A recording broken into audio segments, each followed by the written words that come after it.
मंजिलों की फिक्र किसे है, यहाँ तो बस सफ़र जारी है। पुराने घर से नए घर तक वही पुरानी समझदारी है। पटना का एक अणे मार्ग ये सिर्फ एक पता नहीं बल्कि पिछले 2 दशकों से बिहार की सत्ता का सबसे बड़ा केंद्र रहा है। लेकिन आज की सुबह कुछ अलग थी। सामान लदे ट्रक, सुरक्षा घेरों के हलचल और नीतीश कुमार की विदाई। करीब 20 साल बाद नीतीश कुमार ने मुख्यमंत्री आवास छोड़ दिया है। नीतीश कुमार अब एक अणे मार्ग से शिफ्ट होकर 7 सर्कुलर रोड पहुंच गए हैं। दिलचस्प बात यह है कि ये वही बंगला है जहां नीतीश कुमार पहले भी रह चुके हैं, जब उन्होंने जीतन राम मांझी को मुख्यमंत्री बनाया था। इस शिफ्टिंग के दौरान राजनीतिक सरगर्मी भी तेज रही। जैसे ही नीतीश कुमार नए आवास पहुंचे, उनसे मिलने सबसे पहले वरिष्ठ नेता विजेंद्र यादव और फिर विजय चौधरी पहुंचे। बंद कमरों में हुई इन मुलाकातों ने चर्चा का बाजार गर्म कर दिया। साल 2005 में जब नीतीश कुमार पहली बार बिहार की सत्ता पर काबिज हुए थे, तब से एक अणे मार्ग उनका गवाह रहा है। इसी बंगले से उन्होंने न्याय के साथ विकास की रूपरेखा खींची। इसी लॉन में जनता दरबार लगे। यहीं से बिहार की नई सरकारें बनी और बिगड़ी। 20 सालों का सफर छोटा नहीं होता। इस बंगले की हर दीवार बिहार के राजनीतिक उतार चढ़ाव की कहानी कहती है।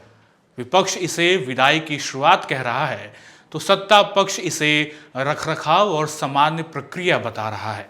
लेकिन राजनीति में कुछ भी यूं ही नहीं होता। इतिहास की तरफ नजर दौड़ाएं तो जब जब नीतीश कुमार 7 सर्कुलर रोड पहुंचे हैं, बिहार की सियासत बदली है।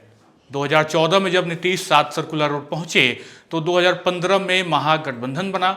2021-22 में जब 7 सर्कुलर पहुंचे तो 2022 में महागठबंधन की सरकार बनी।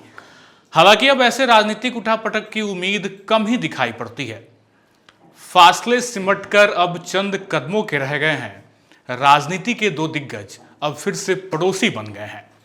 नीतीश कुमार की इस शिफ्टिंग के साथ ही बिहार की राजनीति के 2 सबसे बड़े ध्रुव अब एक दूसरे के पड़ोसी बन गए हैं। नीतीश कुमार जिस 7 सर्कुलर में शिफ्ट हुए हैं, वहां से पूर्व मुख्यमंत्री राबड़ी देवी का आवास काफी नजदीक है। दोनों बंगलों के बीच की दूरी करीब 200 मीटर है और सियासी गलियारों में इसकी चर्चा तेज है। मजाक में ही सही, पर लोग तो कह रहे हैं अब तो चाय पे चर्चा और भी आसान होगी। कहा जाता है नीतीश कुमार नंबर 7 को अपने लिए काफी लकी मानते हैं। इसके पीछे के तर्क भी काफी दिलचस्प हैं। क्या कुछ कहानी है, आइए जानते हैं।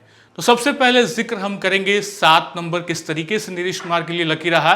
नीतीश कुमार जब केंद्र में रेल मंत्री थे, तब उनके फोन नंबर का आखिरी अंक 7 था। पहली बार जब वो मुख्यमंत्री बने, यानी उन्होंने जब पहली बार बिहार की कमान संभाली, तो उन्हें जो सरकारी गाड़ी मिली उसका नंबर 777 था। राजनीति की शुरुआत कुल मिलाकर अगर बात करें तो नीतीश कुमार के सक्रिय राजनीति की शुरुआत साल 1977 में हुई, जब उन्होंने पहली बार चुनाव लड़ा। और यहां भी अगर हम देखें तो 7 अंक आता है। एक टर्निंग पॉइंट आया करियर में 1987 में, जब युवा लोक दल के अध्यक्ष बने। गौर कीजिए तो इन सभी सालों का नंबर 7 और ये प्रमुख अंक 7 इसमें दिखाई देता है। नीतीश कुमार का ये 7 प्रेम सिर्फ निजी जीवन तक सीमित नहीं है। मुख्यमंत्री रहते उन्होंने अपने सबसे महत्वाकांक्षी योजनाओं को नाम दिया 7 निश्चय। युवाओं, महिलाओं और बुनियादी ढांचों के लिए शुरू की गई इस योजना ने बिहार के विकास की तस्वीर बदली। फिलहाल बिहार सरकार किस तरीके से आगे काम कर रही है, ये तो आने वाला वक्त बताएगा।